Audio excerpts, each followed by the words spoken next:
Hey everybody, hopefully you can hear me okay. I'm going to start my presentation. By the way, happy Prime Day, Prime Week.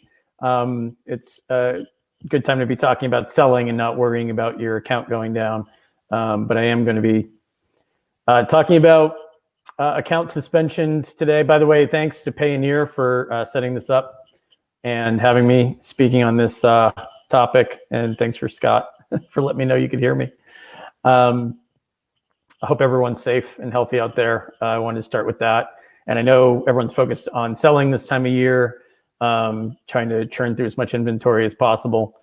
I'm going to be taking questions at the end. I'm going to be sharing my screen momentarily, and just wanted to let you know that pleased to be here. Thanks again to Payoneer, and looking forward to your questions. Obviously, this isn't the happiest of topics. Nobody wants to be suspended, whether it's an ASIN suspension or an account suspension, but we're here to help. Of course, if those things do happen, you want to resolve them as quickly as possible, especially at this time of year. So I'm going to run through some slides. There'll be plenty of time for questions. There's always questions about the appeals process, what you do if you're stuck. I'm going to run through a lot of strategy today. We're not going to cover too much basic information. Hopefully you haven't been suspended before, and this will prepare you mentally, if not prepare you with specific tactics and techniques to employ if you're writing an appeal, a plan of action. So without further ado, let me share my screen. Hopefully I'm going to do this properly. And here we go. So ecommerceChris, what do we do? We're a consultancy for sellers who experience problems with my former team, Seller Performance. I was working in Seller Performance. So I'll talk about this in a couple of slides. But for several years, and I've been consulting with account suspension cases and ASIN restrictions and blocks for the last several years as well. So we're always here to help sellers. We've got a variety of services, some of it very hands-on, some of it just kind of guiding you through the process if you're working on running it yourself. At the end of this presentation, I'll have my email address and some contact info. I know time is of the essence at this time of year. So just making sure that you guys can see my screen, and I'm hoping you can. All right. So I'm going to run to the next slide, talk about what I'll be covering today. Preventing suspensions, whether it's ASIN level or account level. You want to make sure that you're doing everything you can to avoid this, because especially at this time of year, and obviously a suspension is not good any time of year, but especially at this time of year, you want to prevent it as much as you can if it does happen to happen. If it does happen, you want to have some tools that you're at the ready that you can resolve it quickly. So we'll help you resolve it. I'll give you some tricks in terms of how to diagnose things quicker and to take action faster to get the listing or the account back up. What else will we be talking about? If it's rejected, if you're stuck, if an appeal is stuck in the appeals process, you're not getting good answers back from Amazon, you're not sure what you're missing, I'll give you some tips on how to resolve that and push things forward. Also, escalation process. There's a lot of misconceptions about it. I'm definitely here as a former escalation expert at Amazon. Of course, I worked on so-called Bezos escalations back in the day. And we do a lot of escalation work for people who attempt to resolve these themselves and get stuck along the way, or they simply get ignored by Amazon. So quite a lot of ground to cover. But like I said, I'll leave a good amount of time for Q&A. Who am I to be telling you and preaching to you on these topics? Chris McCabe. Well, I worked at Amazon for several years on these particular teams, what's known as Seller Performance. So anything Seller Performance related, back in the day, I was one of the people reviewing accounts, of evaluating performance, policy enforcement, fraud investigation, wearing lots of hats, covering a lot of ground, doing a lot of things. So we advise sellers who are struggling with that process, having trouble communicating with those teams, communicating with Amazon. Multiple Amazon teams can be difficult. We understand the best ways to get their attention and navigate the appeals process, of course. So we do a lot of things to help sellers with suspended listings, suspended accounts, helping them avoid those problems. But also lately, hot topic in Amazon land is abuse reporting. If I'm being attacked by a competitor, if I'm being attacked by a black hat service that a competitor hired, If I see strange things going on with my branded listings, getting pounded with fake product reviews, whatever it might be, how do I report that? How do I tell Amazon I'm being attacked without sounding like I'm just blaming competitors for buyer complaints or complaints from other brands? So that's definitely something we've been dealing with a lot in 2019 and 2020. And I'm a firm believer that you need to educate yourself on that topic as much as possible as well. Now, in terms of some of the strategies I mentioned for troubleshooting, let's just cover what's going on right now. Of course, because of COVID and because it's Q4, way more ordering on Amazon. The numbers are skyrocketing. Everyone seems to be selling a lot more than they typically do. ASIN level suspensions, especially, we're working on people who lose top selling listings all the time. Definitely more than we did last year simply because the volumes are up. There's more likelihood that something can go wrong, or a buyer complaint can crop up, or even a rights ownership complaint can take away a listing that you're selling. And again, at this time of year, you want to be able to understand exactly what's going on, research it as much as you can, develop a strategy as quickly as possible so that you can troubleshoot that suspension and save yourself from days turning into weeks of lost revenue. Of course, ASIN level complaints that are left unaddressed, or policy issues or performance notifications in general that are left unaddressed, can pile up and can grow into an account level problem, not just an ASIN problem. So even if you're experiencing a listing restriction or warnings about a particular product that you've decided not to sell right now, or temporarily deactivate the listing, still get that ASIN reinstated, right? Because that'll keep at bay the teams that are looking to suspend the account after manually investigating it. And I'll go into some detail about on that later about what I mean. Policy enforcement is definitely more aggressive right now.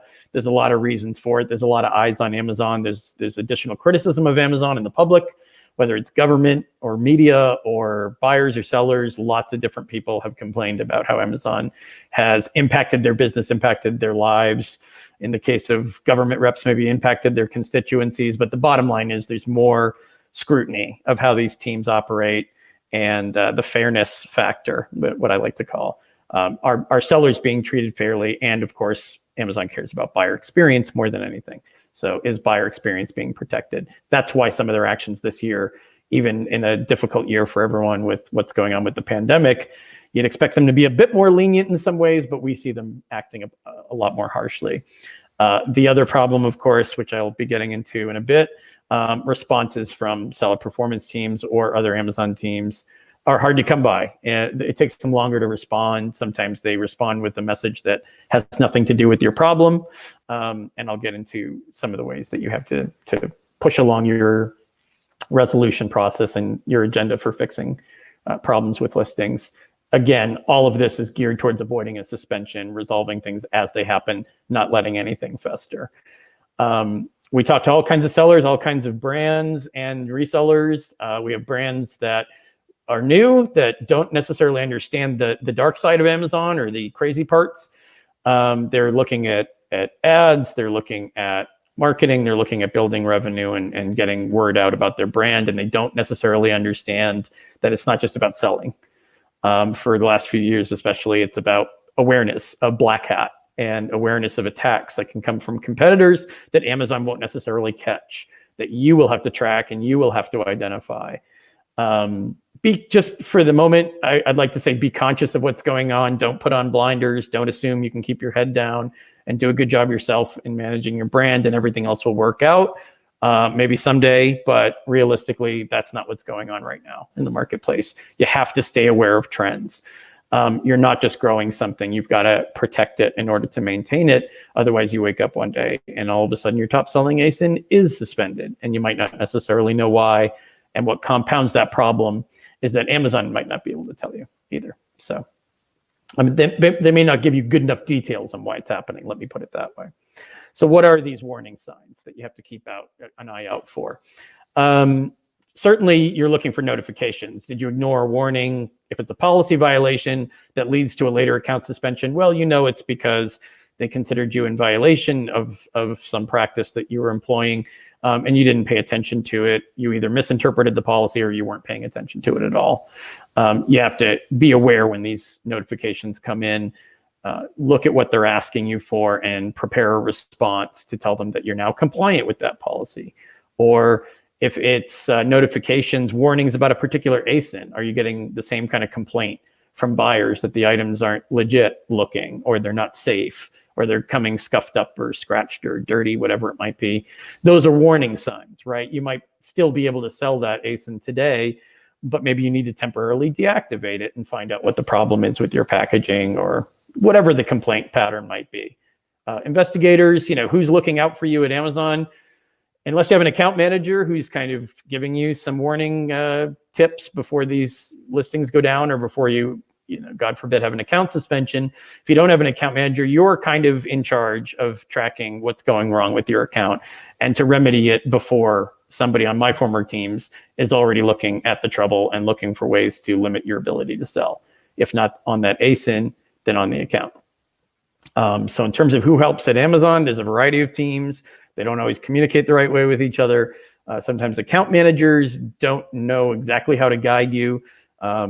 Somebody like me sits in on calls with account managers and clients all the time just to make sure that the information's accurate before we write an appeal or create correspondence that counters a performance notification. Because again, you'll hear me kind of returning to this theme over and over. You can't just let these pile up in Seller Central. You have to counter notifications with strong language and viable solutions to whatever problem Amazon's flagged. Strong language meaning strong solutions to the kinds of problems that Amazon's identified. I mentioned this a moment ago in terms of attacks from other competitors, other brands. I mean, the attacks can come from a variety of places, let's say right now. Your main goal is to know the differences between these teams, how to report. And first of all, an awareness of, the product reviews team is not the same as marketplace abuse. Totally different email queues, different managers, different teams, different processes. It's important to know that now, because you could be attacked through product reviews. You could get your detail pages defaced or erased or changed around in ways that a brand registered seller should not see. You have to be prepared for that, but you also have to know who to complain to about it. And it's best to identify it, flag it, and identify it to them in ways they can understand. Obviously, there are people like me who work with this stuff every day who can guide you along that path, but they won't take action on an attack on your brand unless they understand what's going on and you give it to them in well-worded correspondence. That's the first words of advice I would offer. But also beyond that, get to it early and report it before you lose an ASIN, before there's a need to write a plan of action to appeal for ASIN reinstatement, because at least you've got some track record there and it's annotated on your account.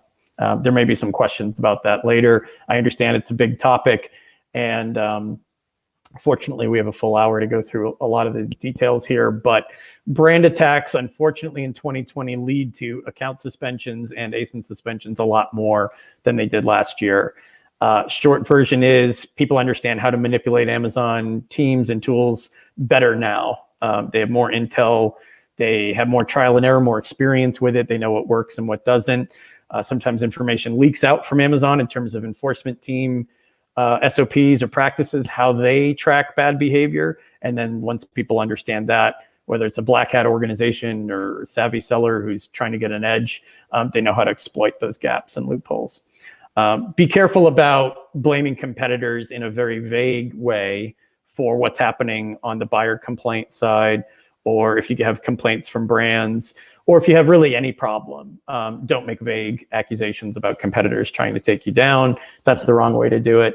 The right way to do it is to have your ducks in a row and to be organized and to send them to the right teams. Suspensions, writing a plan of action is the core piece to a proper appeal that will get you reinstated, whether it's on your ASIN or multiple ASINs. Of course, you're trying to get those ASINs reinstated anytime they go down, whether or not you plan to sell them right away, because that will keep your risk score lower. That will keep the suspension, the account suspension level probability at bay. So what is this POA process all about? We hear this term POA all the time. This is an exercise in due diligence. I want to keep this very high level. Amazon has plenty of help pages that lead you through, well, what are the three parts of a POA? some of the basic steps. I want to keep this higher level because during Q4, when things go wrong at this time of year, you want to be already up to speed on the basics. You want to make sure that you're thinking mostly about strategy, number one, and number two, how to communicate these ideas the best, how to give them that content in a way that they can read quickly. They've got less time to review an appeal.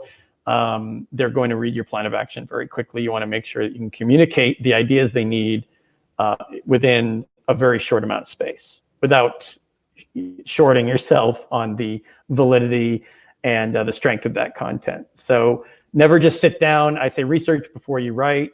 Never just sit down and start banging out a response, thinking that this is like filling out a survey or a fill in the blank exercise. That's not what this is. They want to see concrete methodology and improvements, right? They often send responses to a plan of action or an appeal they can't accept saying, well, you've got some of the information we need here. I'm paraphrasing, of course. We need to see that you've implemented this plan. Teach us and show us how you've executed this plan. Well, that's very different than just giving them a list of steps that you've taken to improve things. You're also showing how you're going to carry out those steps. That's a piece to this process that's often missed when people are focused very tunnel vision on, well, they want a series of improvements. I'm just going to write out what those improvements are. So that's kind of my overview. When I talk about due diligence, obviously, if it's item quality and item condition complaints, they want to hear that your quality control is improving. Maybe that means better packaging and better materials used to secure items so that they won't be damaged in transit, which will result in fewer item condition complaints or defective item complaints from buyers. That results in a so-called used sold as new complaint on an suspension for an ASIN. In terms of quality control, maybe you're having a problem with a supplier. You have to not only change suppliers and give them the information on who the new supplier is, but you also have to explain how you'll vet suppliers better in the future. Well, there's a process for that. What does Amazon want to see in a plan of action? Well, what does due diligence mean? It means there's a process behind your improvement. You're going to explain the details of that process and also show why it's credible and why it'll work. And that all has to be communicated in a POA for an ASIN reinstatement or an account reinstatement. I've broken this out into two different slides because I think a plan of action for ASIN reinstatement is a little bit different, not as broad in scope usually as account reinstatements, where there might be multiple things going wrong in terms of why that account was suspended for performance reasons or for item quality or item condition complaints, or even for policy violations. It might seem straightforward, but account suspension POAs are a little bit more in depth. ASIN reinstatement usually focuses around one particular issue. It's a policy violation, one particular policy, a series of buyer complaints that are similar to each other. That's usually why it was flagged in the first place, and why they thought that they had to take the ASIN down, protect buyer experience until you can explain to them what remedies you've got that you've executed that'll ensure that future buyers don't have the same complaints as the ones you had in the past. Permanent solutions, right? They don't want to keep looking at this ASIN or keep looking at your account for the same kinds of problems. So brand-related issues, IP complaints, that's again another huge topic that we could talk about for at least an hour. Just make sure if you have IP issues and you're not sure that you understand exactly what's going on, somebody says that you're using maybe it's a patent infringement, you're using their design for your brand. You need to get a patent assessment, of course. Copyright's a little bit more straightforward in terms of copyright protecting your images and the content of your listing, making sure you don't borrow images from other people, of course. That's an obvious copyright violation. Trademark, and then, of course, if somebody thinks you're copying their product, then they would say it's a counterfeit complaint, which is any counterfeit complaint, of course, is an intellectual property violation. So I'm not an attorney. I can't give you legal advice, but if you need IP attorneys that have good track record, good experience, and success rates with this sort of stuff, I'm happy to recommend them to you. Brand-related disputes run the gamut. Just be prepared for them. Any ASIN, whether you're a reseller or a private label seller, could be at risk of a complaint from a brand, whether it's a brand who just doesn't want you selling their items on Amazon or a competitor who's selling their own private label product. Make sure you understand before you start working up the POA which category these problems fall into. Otherwise, you can't write root causes for the plan of action, of course, right? You don't just say why you were suspended in the root causes section.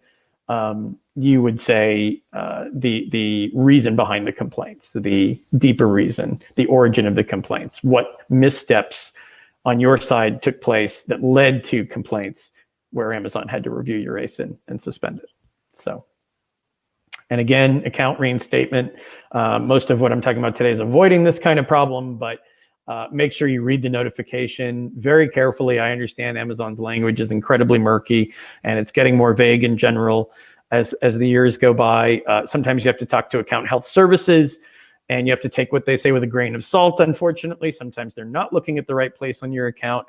Sometimes they're guessing. Sometimes they're not that well trained and they're giving you answers in terms of why they think your account's been suspended. But occasionally you have to call back and talk to one or two more reps, see if there's similarities between what they're telling you, see if what their guidance reflects accurate information on your account, because otherwise you can't use that information as a basis for writing a plan of action. And of course, if your entire account is at stake, you want to perform these steps very carefully. There's always, the option to talk to me, show me something. If you need me to go over something account health told you and show me the suspension notification, I'm happy to give you a quick, it doesn't take me long to match those types of things up and give you an assessment. On your side, you want to assess what prior notifications you had that you missed. I talked a little bit about that. What warnings have you received that you weren't paying 100% attention to, or you just didn't know how to respond to them?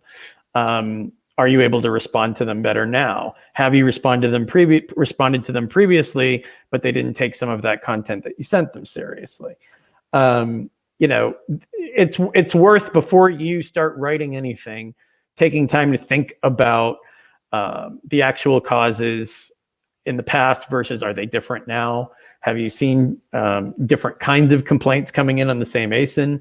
Did Amazon send you a list of ASINs and they thought that there were similar problems between all of them in terms of condition or quality or item condition? Authenticity complaints often come up as well. Is this new or is this an old problem? That's basically what I'm saying.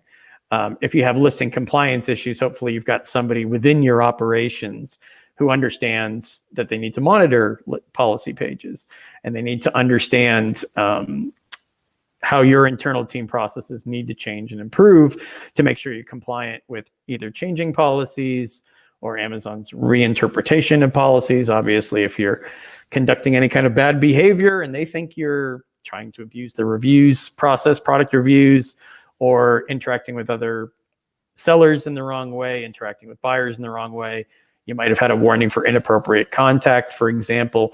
That's something you want to make sure that you clean that up as quickly as possible and present to them solutions for ensuring that behavior never recurs, right? What's the biggest piece of the plan of action? The prevention section, usually. We're hoping you can identify root causes by drilling down a bit into what led to these mistakes or errors. But also they want to be convinced in the section of the POA where you're discussing future prevention, they want to be convinced that you've taken care of it for good and they won't have to keep looking at your account for the same thing. Otherwise, if they believe that you're going to be a repeat offender, they likely wouldn't reinstate you in the first place. So once you think you've done sufficient research, identified operational deficiencies or inaccurate interpretation of policies that led to policy violations, or let's say your late shipment rates are high. This is a big time of year for automated suspensions where missing metrics means an automated suspension of the account. You've identified those shortcomings, right? You've taken them apart before you started writing anything. You've had meetings, team meetings, you've gone over your SOPs. You're ready to write something down, but it's a draft. You're not just going to hit the appeal button and blast out some quick response hoping that you get reinstated faster. Those previous actions that you took, if they didn't work, why didn't they work? And also, if you made similar promises in a previous plan of action and Amazon accepted them, how are these promises that you're making today different? Because they don't want to see you copying and pasting content from a previous appeal. They're going to think that you're going to use the same appeal for everything that goes wrong on the account. and they don't want to see rehashed content. If it's a similar problem, of course, some of the same themes are present. Some of your solutions will be along the same lines as your previous POA.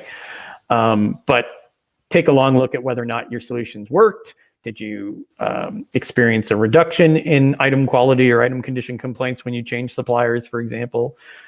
Did the quality control that you put into place last time get you halfway there, get you most of the way there? Or do you have to kind of burn that down and start over from scratch? If there were no previous actions, this is your first suspension. Focus not on promises. We'll do this better. We'll do that better. We'll vet suppliers better. We'll use better packaging. Give them the how. This is something I was saying a few minutes ago. How do you expect to implement that and execute those improvements? You can do this in the course of a page. You're not writing long paragraphs. You're not giving them diatribes. You're not giving them lots of extraneous commentary or unrelated content to what they suspended you for. This is one problem I have with account health reps who tell you, well, address everything that's gone wrong on your account. If you weren't suspended for 7 different things, then you probably don't want to address 7 different problems in your plan of action. Otherwise, you're never going to get in and out in one page. You're going to have a several page document, especially at this time of year, right? Too long didn't read. Seller performance people are kind of skimming it, looking for what they need to reinstate you. If they don't see it in a quick glance, if there's pages and pages of repetitive content, especially, your odds of being reinstated with that document go down dramatically. So numbered or bulleted points that are 1 or 2 lines per, no vague language, no general steps. Please do not use templates. I've been saying this for years. I know it's an easy way out of maybe copying and pasting something. And unfortunately, Amazon can tell that you didn't do the difficult work or you didn't do your homework. They can identify a template that's been sent 17 times that day very easily. They can see similarities in the wording. They can see similarities in the first sentence of each bullet. So I'm very much in favor of unique custom content when you write a plan of action. It shows that you've gone through the process that they wanted you to go through, the due diligence process to identify and flag whatever problems were happening in your operations. The solutions do need to be credible.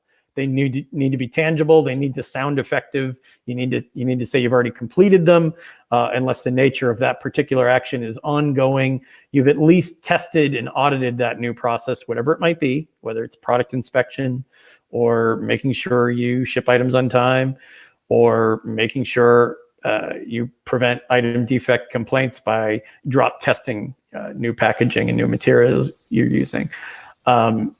They need to know that you're paying attention to future prevention by doing as much testing as you can right now and communicating that, not just promising, well, we'll do more drop testing. Did you do it? What happened when you did it? We created a team to beef up our quality control and make sure that picking and packing procedures were taking place according to our new employee handbook or our new operating procedures. Great. Is that already happening? And who's responsible for it? They love to hear about managerial or specialist responsibility or even ownership responsibility. Amazon loves seeing that you're taking ownership over problems. And that's what has to find its way into the draft. They have to understand that you've got oversight and you're not just creating a list of promises. We'll do this better, we'll do that better. That's great, but make sure there's, if you want to think of it in terms of an ABCD underneath it. Again, you don't want to make it 2 or 3 pages, but I don't really think you need to necessarily. This can all happen. You can give credible, effective solutions in the space of a page or page and a half. I understand that often appeals are rejected and it's hard to know why. I always suggest that you take another look. Did you follow the format properly? Did you use any confusing language? Another good tip is have your best writer, who also understands the core concepts at play here, but your best communicator needs to be the person who writes the plan of action. I see a lot of POAs that people send me asking me to review them, give them my feedback. If I'm having trouble understanding it, when you're giving it to me, and I mean, I'm taking extra time on it for sure, definitely more time than somebody at Seller Performance will. So if I'm having trouble with all that extra time and dedicated effort into understanding it, you have to imagine that Amazon investigators aren't going to bother. They're going to push it aside. And maybe it's a clarity issue. So that's something to think. Hopefully it's not a format issue, because now the seller help pages have numerous links and tabs that show you how it needs to be formatted.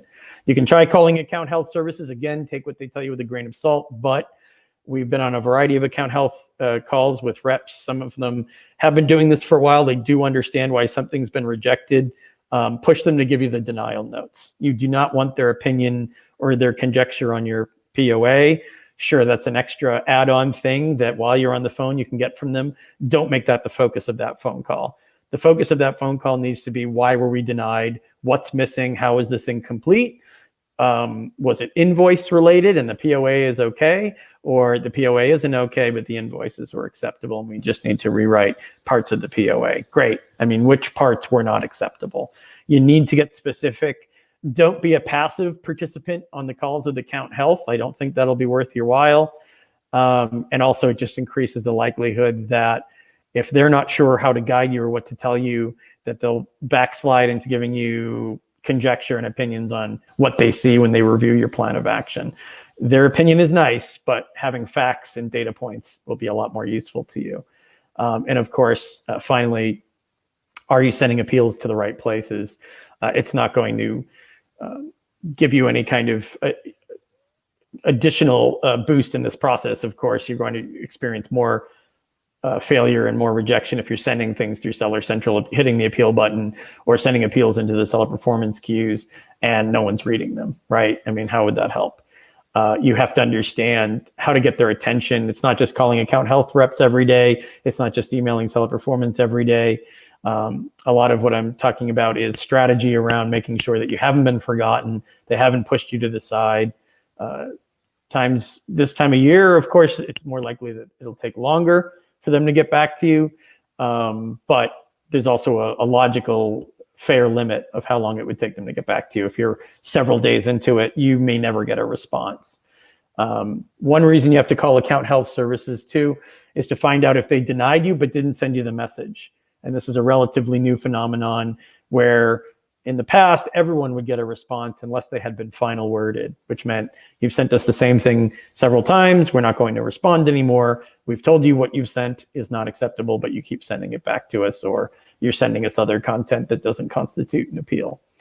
That was the old days. Nowadays, there are a lot of people who are waiting at home for answers that are never coming because they've been denied. They didn't know to contact account health. They were just waiting for a response and they haven't heard anything and they're not sure what to do next. That's relatively newer. That's a 2020 phenomenon. If you think you're in that situation, but you're not sure, I'm somebody that you can reach out to and I can help you try to figure that out. So, and gets into the escalations part of my presentation, which is a big topic. There's a lot of misinformation. I'm not sure how to preface this because I hoped that by Q4 of 2020, seller education on this topic would have advanced farther than it has. I think part of the problem is on, I guess, my side of the fence, the consultant side, in terms of there are consultants who are giving bad information. Consider the source, consider what you read on forums as well. A lot of people say they know how to escalate stuck appeals and they simply don't. And I've seen that evidence all over the place the last year or so. It shouldn't be this much of a mystery. You shouldn't just be writing to Jeff and hoping for a miracle. I'm getting into more depth in a few slides from now on the Jeff topic, but you don't have to stay stuck. There's a multitude of ways actually that you can appeal to get responses. I mean, there's escalations for, hey, we haven't heard anything back. And then there's, of course, escalations where you've got a solid, viable, strong POA and no one's really taking the time to read it. So you're escalating it because you got a rejection or a general message back that says the same exact thing as your suspension notification without explanation. So there's different kinds of escalations and there's different places that you escalate. And again, this is another big topic we could talk about for an hour, but make sure you're not making unreasonable assumptions about what escalating really means. I guess that's what I'm trying to say today, because we've seen emails, phone calls, a variety of ways that people have communicated to me how they've escalated it before they even came and talked to me. I find that very alarming because numerous mistakes are made, and you could be made or broken in the escalation process. You could succeed in getting reinstated or face months or weeks off the platform if you fumble that. And on my side, I'm still struggling to understand why people are making assumptions and conducting their own escalations on a very flimsy basis. So that's something I'm still trying to learn on my side. But it's one reason I'm really heavily emphasizing strategy today. And I'll go into the guts of what it means to escalate something. The wrong ways to escalate and how it should sound, it needs to be tailored very specific to the situation at hand. Again, are you just escalating because you haven't received a response and they keep telling you they're reviewing it? That's one kind of an escalation. Hey, we're losing a lot of money here. It's Q4. We've done what we were supposed to do. We provided the POA or the appeal that you asked us for. We attached the documentation that you asked for, if it's one of those types of suspensions for item authenticity or quality. We haven't heard from you, or we heard that we'd hear back within a certain amount of time, and we did not. That's one kind of appeal or escalation. An escalation because you've been denied once or twice. Well, look and see whether or not you should be escalating it at all. Maybe your plan of action isn't very good.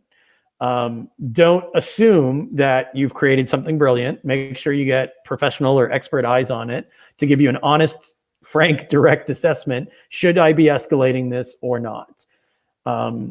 Now, if it's a plan of action that's most of the way there and there's just a couple of nitpicky things that account health reps bring up or that somebody even like me brings up, then it means you're just making a couple of minor tweaks and submitting a revised POA. That's good news. That means you're most of the way to having a document that you can escalate with. But it's simply wrong to start writing to Jeff and to use the reason of we don't like the answer we got from Amazon and assume that your plan of action is impeccable and there's nothing impeachable about it. I can't tell you how many people, again, not to keep banging this drum, how many people come to me after submitting numerous escalations and saying, I don't understand why they're not getting back to me, or I don't understand why I keep getting denied. I look at the plan of action, let's say it's somewhere between 30% and 50% of what it needs to be. That's why. You don't even necessarily need me to tell you that if you do an honest assessment of your own work. But if you're not familiar with this process, I can see why you'd want to reach out to an expert in the appeals process. So just please press the pause button before you start diving into this stuff based on something you saw in the seller forums, or I happen to know a seller who was suspended for the same thing 2 years ago, and I'm going to do some copy and paste from what he wrote. Take this much, much more seriously at a time when Amazon's backed up. Amazon has a lot of delays. A lot of people have changed roles. There's a lot of confusion and chaos on the inside in some teams, especially my former teams. Take that into your strategy, right, before you start submitting things. So I think I've gotten that point across.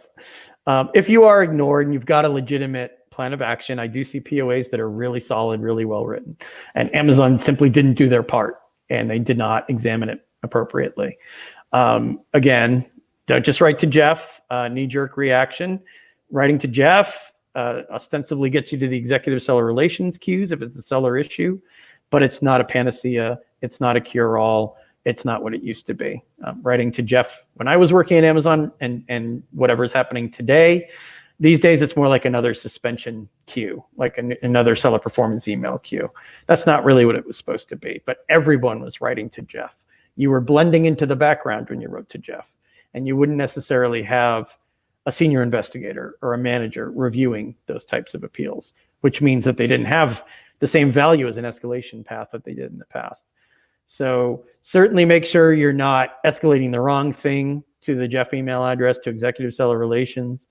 I'm not going to tell you to never write to executive seller relations, but understand that there's more than one team. If the team that suspended you isn't paying any attention to you and you have a viable POA, yes, by all means, escalate that plan of action to another team and give a bulleted list of the dates and times and submissions you made without making it 3-4 pages, but a short, concise bulleted list of we were asked for this, we provided it.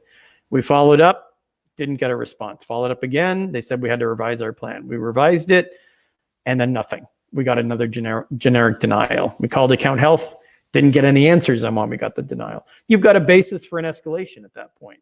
And maybe your entire account is down. Maybe it's not just your top selling ASIN. So you have to push them a little bit. You have to have a thicker skin and be ready to push them to review things when they're ignoring you. And unfortunately, I mean, it might not be deliberate. It might be an unintentional, day or week where they're slammed with so many appeals that something got missed. Some contacts were resolved. Maybe they didn't send you a response, but they did annotate your account. So you have to stay on top of this stuff. I'm never going to say wait at home, silently waiting for them to get back in touch with you, because that call and that email may never happen. So you definitely need to pressure them a little bit to give you some information and give you some answers. Just make sure you're not doing it the same way every time, or, hitting that appeal button over and over, because there's better places to go. I've said a lot about escalations, and I'm not going to go on and on about it more now. Make sure you customize each one. If you're writing to a particular manager, you're writing to a particular team, you're customizing that escalation for that team to understand they're not the ones who suspended you, but you need a manager on that team to take a look. Or they are the manager on the team that suspended you, but their investigators haven't given you any indication on what was missing in your plan of action. You're not counting on the Bezos guys to bail you out, obviously, the Jeff escalations, because often there's no senior level or manager or VP who's reading that anymore. You may have to complain and get creative. You might have to complain elsewhere. Like I said, there's a lot of eyes on Amazon right now. We've worked with sellers who sometimes went to their congressional representatives to talk about the funds that were held that they never got in their disbursements, or they've been falsely accused of counterfeit, but they have tons of proof to the contrary. Or one brand is attacking them. I mean, this has been a big abuse prevention issue. We've seen one brand attacking another, and there's no validity to it. It's just that brand happens to know how to manipulate internal teams and internal tools to change your listings when you're not looking, or to pile up a bunch of fake reviews that Amazon won't delete, won't remove, but they're sounding the same, looking the same, and they're obviously not legitimate.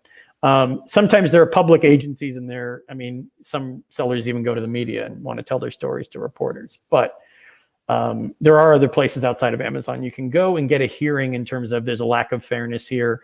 Obviously, we've seen throughout 2020, not just the antitrust investigations, but we've seen, I would say, multiple states and multiple government agencies who are interested in understanding any lack of fairness in the marketplace. And any bad activity or bad actors who have been allowed free reign to attack other brands just in anti-competitive purposes. So that's all I had to say about escalations. And writing a plan of action and due diligence, of course, is a big message today. Don't just copy and paste. Don't just slap things together. Make sure you put a lot of care and attention into appeals, because you can definitely cost yourself weeks instead of days at this time of year. Once again, I'm Chris McCabe. Thanks again to Payoneer. And my email address is here on this slide. I'm happy to take any questions. I guess we have about 17 minutes left. So I'm going to go back and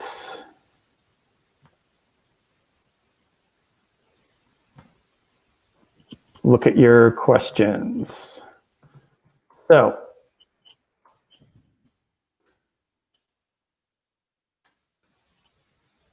one question, can you please share? Okay, I got a few questions. I'm going to try to manage these. If I don't get to your question, by the way, just shoot me an email when we're done. I'm going to scroll back up. You will have access to the recordings. And let's see, the first question. What I was starting to answer was Marco's question. Phone number for, not for executive seller relations, Seller Central Customer Relations. I think you mean account health services. Yeah, there's a link that I can, I don't have it handy right now. I can send it to you afterwards. You've got my email address, chris@ecommerceChris.com. So I'm not going to put it in the chat link right now. But Scott's question, but yeah, there is a way that you can go through Seller Central to schedule a call. Scott's question in terms of my fees ranges all the way from a 1-hour initial assessment. Again, we do encourage people who think they can handle it to do the process themselves with our guidance and suggestions. For the 1 hour consult, I'm not hired and responsible for taking you all the way through the process, but we're guiding you with our instructions and feedback on your POA. That's a $425 1 hour consult.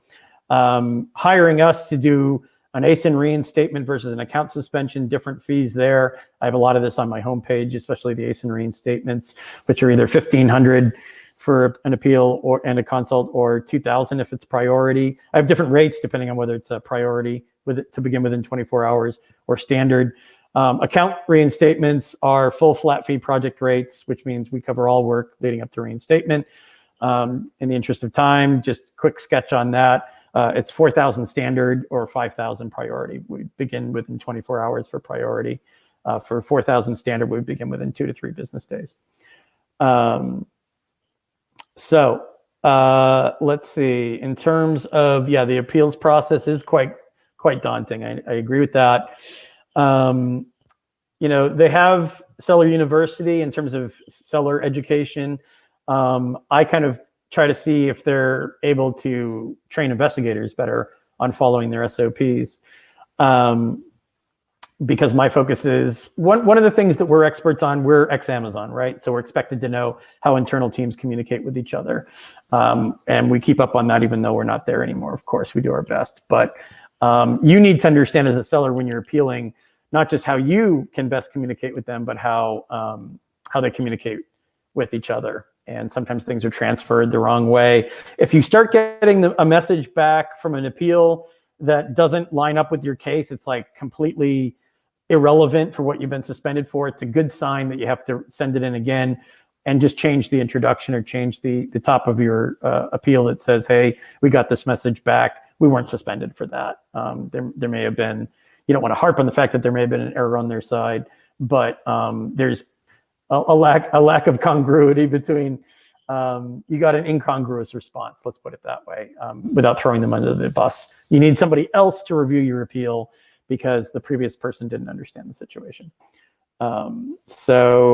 But in terms of seller training, to better understand the appeals process, I've certainly got on my site a lot of blog articles and a lot of videos to help guide. That's all free content, just different tabs on my website, ecommerceChris. In terms of other resources, like I said, and fact check anything you hear from me or anyone else. Make sure that you're properly vetting, so-called experts that are posting things, because everyone's an expert in the Amazon space. They have a marketing reason for wanting to promote themselves as an expert. One thing to look out for is like a consultant or a third-party service of any kind that offers everything under the sun. They offer reinstatement services, but they're also marketers, and then they also do inventory management. I'm not going to pick out specific companies, but I'm suspicious whenever I see people who say they're experts in everything, because that's really hard to come by, if not impossible. And my company, we're extremely focused on this particular kind of work because this is what we used to do for years at Amazon. And now we've been 6 years successfully consulting since leaving Amazon. I have, at least personally. Between all of us put together, well over a decade of experience with this stuff every day, every hour. So that's why we've had success with it, and that's why we're still at it. So, anything else? I know I'm kind of scrolling up and down. Let's see. Oh, I wanted to answer this one. Does Amazon provide a standard one-page document for an appeal? The seller help pages give you the 3-box format. The first box is root causes. The second box is immediate steps taken, actions taken to resolve past complaints or past violations. And like I said, the third section is the prevention section, which you really have to convince them there. Steps taken to prevent future complaints or future violations. So it's that 3-box format they give you with the appeal button. There are samples on, you can go to the seller forums. I usually dissuade people from focusing there too much because there's a lot of copy and paste there. People sometimes do apples and oranges. They think a suspension is like theirs and they borrow a document from a seller there. But honestly, Amazon doesn't really feel the need to read your POA if they think you're just copying and pasting. If you haven't done the work, why should they do the work? If it's garbage in, then you're going to get garbage back out. You can't expect any miracles and I understand there are companies out there that actually just give you a generic template, but say they're giving you an appeal that they write. Depends on what you mean by a written appeal. Make sure it's custom to your situation. Make sure it's unique to your case. Obviously, there's only like 10, 12, 13 different kinds of account suspensions, right? Themes will present themselves more than once, but still your action items need to reflect specific ASINs, not specific orders necessarily, but specific ASINs that drew complaints and how you're going to prevent future complaints on those ASINs. If it's a policy violation, hey, we've got a new compliance arm. We've got a new compliance manager. Here's our new compliance process. They love process. They love due diligence. Fill your POA with it without sounding like you're just pressing a recording button and playing somebody else's recording back at them. If they think you're filling a POA with buzzwords, if they think you're parroting back to them what they expect to hear, they're not going to waste time on it. They've got so many appeals to read these days. There are so many people suspended. And quite honestly, it is in Amazon's best interest to suspend versus just sending a warning, because it shows to the scrutinizing public, again, whoever that public may be, that they're taking action and they're taking buyer experience seriously. They're protecting consumers. They're protecting good sellers from bad sellers. They're protecting every stakeholder from any bad behavior. So we have a few minutes left. I know I was told not to get anywhere near the top of the hour. So anyone else got any other questions? Let's make sure I'm in the right. How do you escalate? You can't escalate to AHS, account health services. You often have to, there are well-known appeals paths in terms of emailing to public figures, people you can identify in LinkedIn, or people who are quoted in Amazon's blogs, who Dharmesh Mehta is one of them. He's a public figure. He's known for commenting on a lot of these issues. He's kind of the master behind Project Zero. These are people you can ask for by putting their name in a subject line. You at least get to their team, right? They might not personally review it, but somebody who's got senior level experience, hopefully, will read it if seller performance cues aren't cutting it and you're not getting anything but generic copy and paste responses. So no quick, easy answer in terms of how to escalate. You want to tailor it to the team that suspended you. You want to tailor it to, you also want to do research into who manages those teams. There's actually a lot more public information out there now than there has been in the past in terms of who's in charge of this stuff, who's on the VP level. S-team executives are well known. They're sometimes written about in media and things like that. And sometimes people have to escalate that far if VPs and managers aren't paying attention to their appeals, which they should have if their teams are not paying attention, not reviewing things properly, sending you the wrong responses, doing something wrong. I mean, their oversight and their failure to fill in that gap created the situation where you had to escalate. So it's nothing to be ashamed of. It's nothing to shy away from either. So I'm pretty much ready to wrap up unless I'm going to make one more. I'm sorry I didn't have an interesting poll ready for you guys, but I thought that might be distracting for me. Let's see. After appealing with gentle reasons and valid documents, the account is yet to be removed from suspension without any reply. Yeah, I mean, I talked about their lack of responses because sometimes there is no real answer. Sometimes the investigator simply resolved the contact and didn't even annotate your account. It just means you have to keep going back and pressuring them a little bit to respond because they didn't respond the first time at all. If they haven't responded at all, think about whether or not there's big issues at play, like you can't even get access to your account, of course. One more thing I wanted to mention about account health, and the dashboard is an aging tool. It doesn't automatically update. You might get an ASIN reinstated. You might get a notification that says you're reinstated to sell that ASIN and you can sell it, but it might still have the 1 instead of a 0 on the dashboard for inauthentic. They're not going to replace that tool right away. They're probably not going to replace it at all until they've got a much better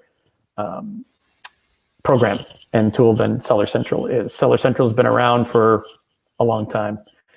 You can do patches, you can do adjustments with it, but at some point the whole thing will have to be replaced. And unfortunately, today's account dashboard, people are worried that they're about to be suspended because of what some of those numbers say. If you have notifications that say you've gotten reinstatements on all those ASINs, or if they've responded saying that they confirm that they received your answer about a policy violation and how you fixed it, use that notification as your proof if it comes up again in the future that you took care of a problem. Don't just use the account health dashboard. How to manage account health. Stay on top of those notifications. Don't let them slide by. If you need to understand when they're asking for a plan of action or when they're asking for something else, sometimes they just want invoices. Sometimes they just want to hear more about your supplier and they haven't asked for a plan of action. So don't necessarily give them a plan of action. If you do, you might be giving them an opportunity to misunderstand the situation, believe you're suspended, conduct a wider manual investigation that didn't need to happen in the first place. Give them what they asked for by all means. Don't try to distract them with bright lights and furry animals off to the side, because that's not going to work. But don't start volunteering things, because in this day and age, seller performance often misunderstands what's going on. And they might be asking you for things that you wouldn't have been asked for if you hadn't submitted a plan of action that wasn't asked for. If they ask you for a POA, you got to give them one, even if it doesn't seem like the situation warrants it. Yeah, I don't know what else to say about. I do, by the way, in terms of my services, have a services tab on my website at ecommerceChris. There's a variety of things on there because there's so many different problems that sellers encounter. Our core services, of course, because I worked on seller performance for that many years, and because we've been so successful with our reinstatement appeals, core services are account reinstatement and ASIN reinstatement. Brand attacks are omnipresent these days. So that's maybe, in closing, one more thing I'm going to say. If you're a private label brand, you see strange behaviors, not just fake reviews, strange things happening to your listings, keep in mind, brand registry does not protect you from ASIN or detail page abuse or brand abuse. Understand that there's a marketplace abuse prevention team that exists they might not always be responsive, but they exist at least to run down complaints. Just make sure you write those complaints well and make it clear what's going on, because otherwise, if you don't back off your attacker, they might come back. If they're winning sales over you by taking your pages down, then they're going to keep doing it until Amazon stops them. So I think that was it in terms of the questions. Again, if you need me to answer anything I missed today, ecommercechris.com is the website. And my email address is chris@ecommercechris.com. Anything else? I'm going to turn it back to them. Thanks, guys, and stay safe. Happy Prime Week and happy Q4.